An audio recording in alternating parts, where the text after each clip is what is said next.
rason ako eh. Pinutukan ko yung isa. Labong sila brad ba? Isa. Kabutan mo niyo brad. Sige lang. Dito brad. Tulo. Ay kumpiyansa brad ha. 16 sila brad. Doon dumaan yung iba oh. Tagang sila tiri. Turo. Buti na dito tayo sa kabila. Dito tayo. Yan tol. Yung bandana ko tol. Kasi bagong basbas ay tinali ko muna sa katawan ko tol yung bandana ko dahil bagong basbas ni Lulu Ambo.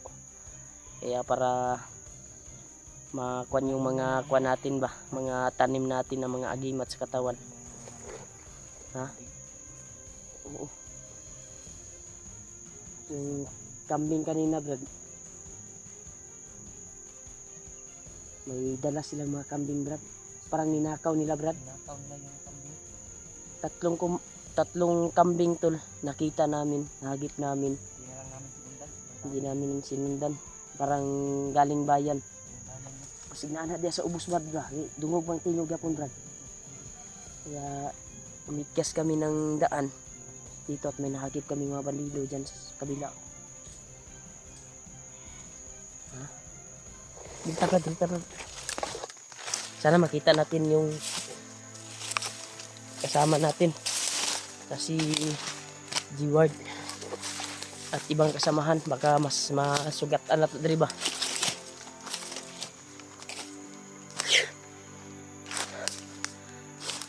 Grabe talaga yung mga kuan dito tol, pangyayari.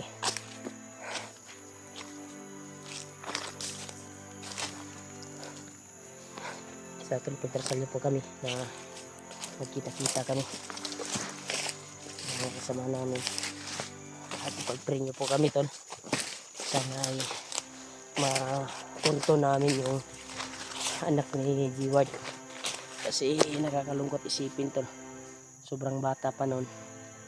Nanawa talaga ako at nagpapasalamat po ako kay Lolo Ambo na nag-success po yung kuha namin sa pag-abot ng alay sa kanya at success din na yung mga may mga sakit na mga solid natin tagahanga, solid supporters ay pinaliparan ni Lolo Ambo ng dasal, nagligtual siya kagabi at yung nagbigay din ng pangalan at binigay din namin kay Lolo Ambo at siyempre yung mga supporters namin na may sakit na karamdaman ay pinaliparan ni Lolo Ambo ng mga orasyon na dasal para mawala yung mga sakit nila at malayo sa disgrasya. Grabe yung kuha namin tol. Dahil sobrang init ng katawan ko tol dahil tinali ko yung bandana muna dahil sabi na Lolo Ambo tsaka muna ibalik sa ulo mo kung mag 24 hours na daw nasa katawan ko yung bandana para mas lalong pinalakas yung mga dala kong nakatanim sa katawan ko na mga agimat. Kaya nagpapasalamat talaga kami kay Lolo na palagi siyang tumutulong sa amin. Sobrang saya niya tol na tanggap niya yung alay. Nagpapasalamat siya sa amin na nag-alala kami sa kanya. Kaya nagtanong kami ay matatagpuan daw namin yung mag-success daw din kami. Sabi niyo, basta magtiyaga lang daw na hanapin yung mag-ina ay yung anak ni G-Ward. Patuloy tabrad, dali tabrad oh. Di kayan na itong mga bandido na nakita na to o katong na mga bit-bit nga kanding baka nang tiyaw nga kanding oh. Na sila sa ubos brad. Pasagdarata na kay lahi man na to ang tuyo, lahi atong tumong. Iba yung kuan talaga namin to, ipakay yung bata na maligtas namin. Kaya nagtiyaga kami na makarating dito. Kaya nakakuan kami doon, nakatulog kami at lumakad kami patungo dito sa sa area na ito. Dahil sabi ni Lolo, rata siya sa Kanluran at Pasilangan daw ta. Silangan tapos Pakanluran. Silangan tapos Pakanluran, di ba? Sabi niya. Tama itong dinaanan natin. Silangan at ha? Oo nga, Pakanluran naman tayo. Hanapin muna natin yung sabi niya na masundan daw natin yung mga bakas. Anong sabi, ano yung tinutukoy niya na may makita daw tayong bakas na patungo sa bihag nila.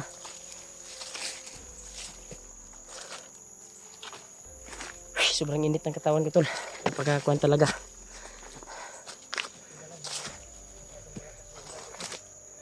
Ha? Basa yung kwantol. Taligsik kasi yung kwantol. Pero nakapasilong kami kanina. Dahil umulan nga. Pag minto ay lumakad kami. Maraming salamat talaga sa inyo tol sa walang sawang suporta niyo po at lagi kayong nakasubaybay sa bawat video namin kahit sa critical kami ay pinagdasal niyo po kami. Kira Brad.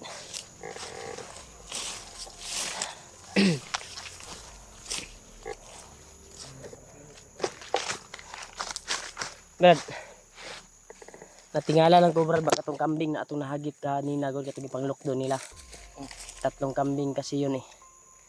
Baka ninakaw nila yun ba, galing bayan. Kuha dito nila. Kawat dito nila. Ang posible ko dito kinatlain pag lahat ng binuhay. Kinawat nila tol, nandyan lang sila sa ibaba tol. Hagip na hagip talaga namin pero kami ay umiiwas sa kanila para madali lang kaming matunto namin yung bata dahil sabi ni Lolo ay buhay pa daw yung bata, anak ni Jiwan, at may isa pa siyang binanggit sa amin na may tumutulong na bandido na mabuting puso na nagpapakain sa bata. Yan. Kaya isa din yun sa mga tao ni Kuan daw Brad, tao ni Janry ba pero siya di ba kuan ka ni Lolo Ambo gi-istoryahan taga di na wag daw tayong mag-alala, ang importante na matunto natin daw yung bata dahil may nagpapakain sa bihag nilang bata at isa pa doon ay tao ni Janry daw at nagsanib na ba pero yung kuan daw yung taos puso daw tinulungan yung bata pinakain ng bandido. Kaya yung kuan ni Lolo Ambo ay matunto natin kaagad yung bata para madala natin at ma-rescue. Importante na makita natin si Jiwan Brad dito.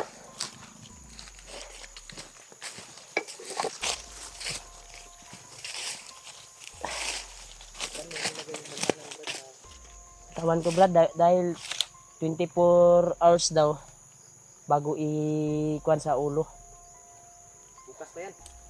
Mga mamayang hapon siguro, mamayang pag kuan yung araw. Yung gabi, no? Kasi binasbas yung Lolo yung ano to.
hindi makita man sila. Marami sila sa unahan doon.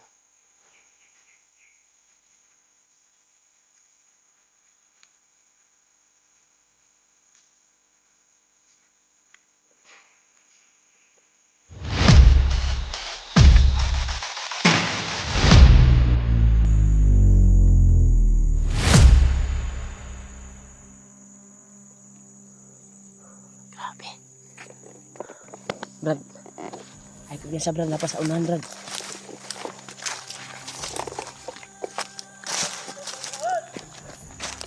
Brad.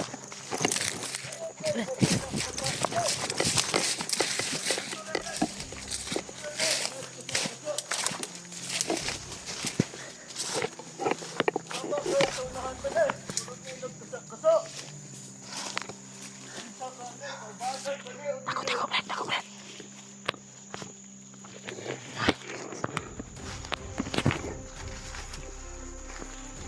Kita na patay, Brad.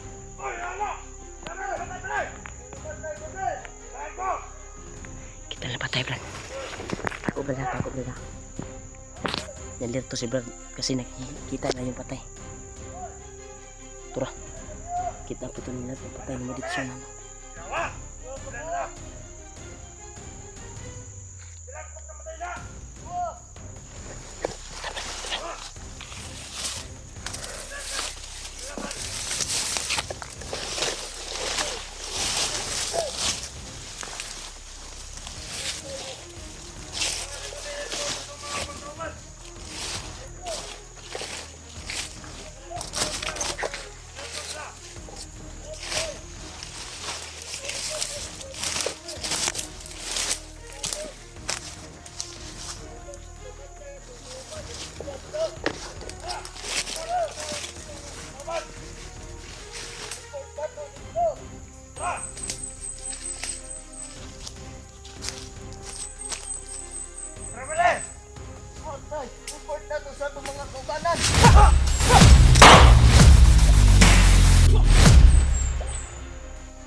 Pariya kong isa. Sa orasyon ako eh.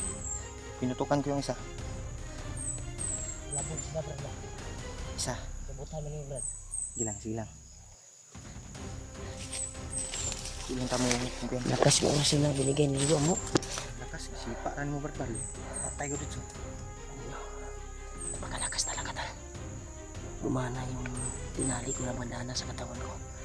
Parang nanimago ako sa lakas ng orasyon ko. Dito Brad. Ha? Kado ani ma kwanta Brad na dito sila Brad ba? Pabuto mga kusog kayo.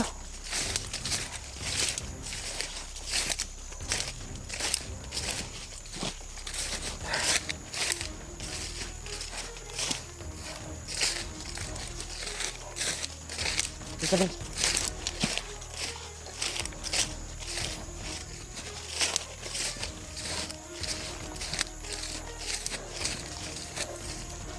Brad. Pedri. Pilitin natin na hindi tayo magkahiwalay-walay. Dahil delikado kapag mag-iisa. Iwasan tayo magpaputok, Brad. Yung paputok mo kanina, baka nabulabog yung kuwan ba? Patungo na dito yung kuwan. Ha? Nanggigil ka? Okay lang yun, Brad. Importante nakaalis tayo agad. Delikado kapag hindi tayo makaalis. Oh, yung sama-sama sa unahan, Brad. Dali, Brad.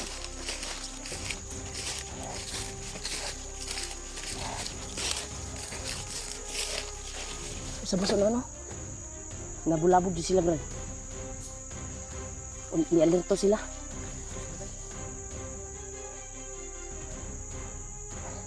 Mas maganda makaalis tayo dito. Hindi tayo magsayang ng oras. Pa tayo dito.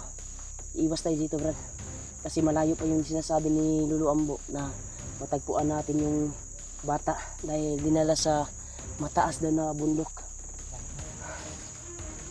Kaya pa kanluran pa tayo. Pagkatapos nito, pasilangan naman daw tayo at may makikita daw tayong palatandaan. Basta yun yung sabi niya. At doon natin tayo magpasilangan, di ba? Sabi nila. Di na, mas maayo mga makalayo tayo. Dili sa area na atong ikuanan karon. Okay.